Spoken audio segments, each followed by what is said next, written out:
Today I feel like a real booktuber because I'm sitting on the floor like everyone else is.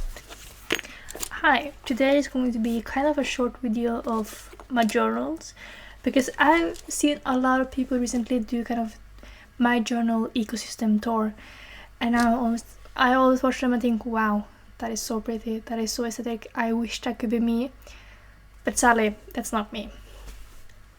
Wow, okay, this is so bright. Where did the sun come from?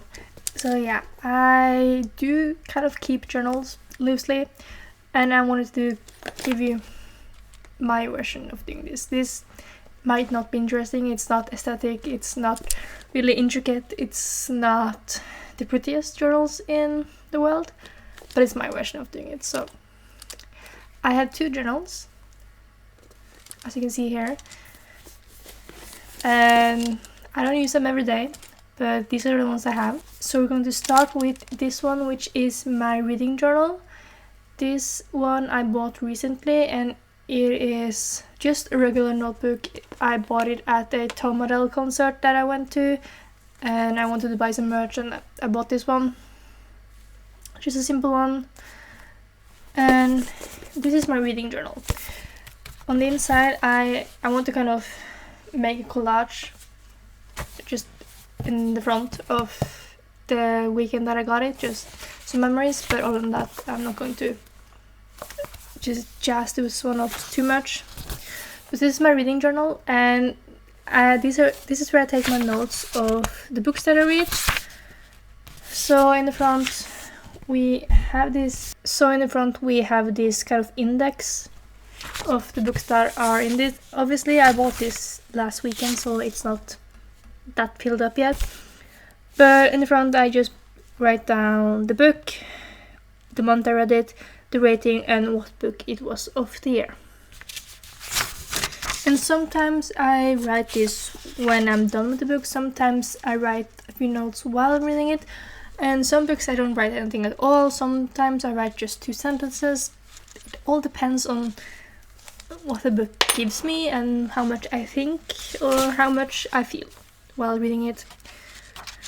So this is where I'm about to write my view, thoughts, everything on The Turn of the Screw by Henry James. So I just write the title and the author on the top, and the dates that I read it, my rating, and what book it was of the year. And then my thoughts come here. I can show you on the only other book. This is kind of a bad example maybe, but this is Northanger Abbey. I'm currently reading this one. And so I've written the title, the author, and the date I started it. I haven't written the date I finished it and the rating, of course, because I haven't finished yet. And so far I've just written a few thoughts that I had while reading it, because it made me think a bit. And I have 60 pages left, so I'll probably finish it today and continue writing just my final thoughts when I'm done with it. And that is all I do for my reading journal. I did used to have this bullet journal that everyone had and try to make it aesthetic, but I'm not very artistic.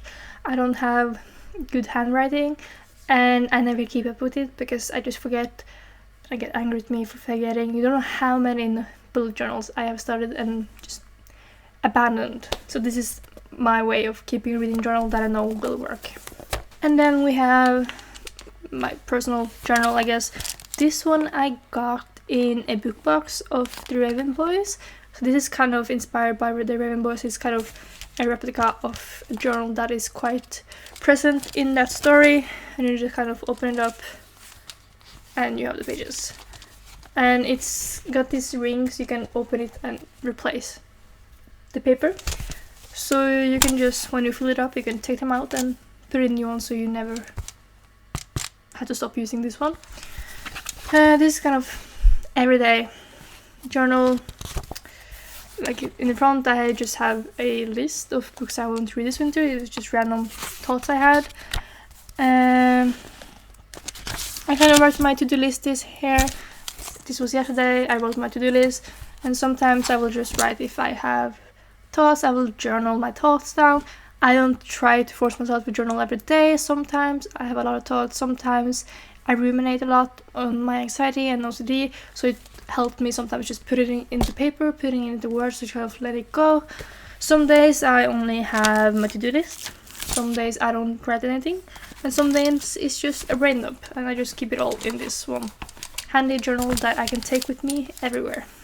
And that's it. That's my 2 journals. Or technically I have one more. Yes, technically I also have this one. I'm really sorry about that. I guess technically I also have this one, which is an academic journal. I used it a lot in the beginning of the school year, but I fell off, as you usually do. But this is a good academic journal. Kind of have an overview of the year. Then your plan, all the things you have to do throughout the year you can put in, and then you can write up each of the courses or modules that you're doing, what topic you're covering each week, and what chapters you have to cover, and also your exam dates and everything down here, so you can all have it in one place. And then you have monthly overviews where you can fill in what you're supposed to do each month, and then it goes into weekly overviews where you can write down what you need to do every day. I kind of use this for school. I used it a lot in the beginning, like you can see here, and then I fell off. And it's just like that for each month, and at the end of each month you also have a few pages to take notes, like this, just a few plain pages. And you also get a budget for each month, you can fill in your budget. And it also has a habit tracker, goals, budget, meal plan you can fill in. I haven't used that much, but yeah, I kind of fell off. I only have 1 more semester left of school forever, so I'll probably finish this one out next semester, because it is for this semester and next semester, so I'll probably just finish it out and I won't have to buy a new one. So that kind of counts, but not really. So yeah, that's kind of my journal ecosystem. Very simple, not really aesthetic. I kind of hate my handwriting, but yeah, I just wanted to show my side of this new trend that is kind of going on online. Hopefully there are some people that like it as simple as me, that kind of feel a bit intimidated or a bit disappointed with themselves when they see all the other people's journals, which is ridiculous, because it's your journal, it's meant for you, it's not meant for anyone else to see. So that was just a short video on this topic, and let me know if you keep a journal or not, and what journals do you keep, and how elaborate do you like to have it. But thanks so much for watching, and hopefully I see you next time. Bye.